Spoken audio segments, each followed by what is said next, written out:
Hi, and welcome to this quick little episode of Behind the Counter. Mike here. Couldn't finish the day out without a quick little review. If you've seen before, you know I've been in the great habit of doing some really great book reviews. You know those paper things that people have pushed to the wayside. The last one I did was for Ready Player One, written by the amazing Ernest Cline. Can't go on more about how much I love this book.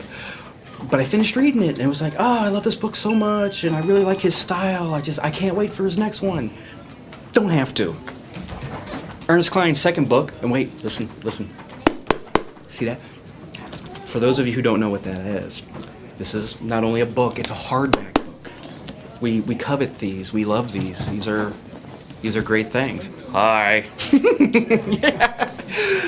Yes, Ernest Cline's second book, Armada, I'm about halfway through with it, and it's just as entertaining as Ready Player One was. Completely different story, but it's got that same feel. Ernest Cline definitely has a style. This is a man who loves and relishes the 80s, and this is a great book.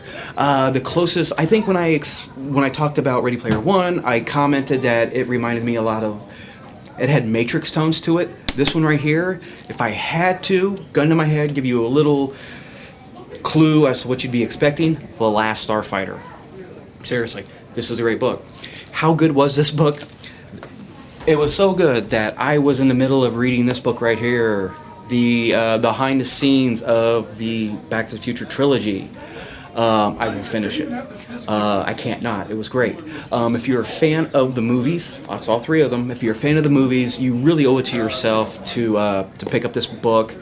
All the stories, the anecdotes, everything that went on behind the scenes. I mean, I'm sure everybody who's a fan of the movies has heard the whole Eric Stoltz, things. You get more of a sense of it here. All the fun stuff with the cast and crew. Check this one out. Books, you gotta love them.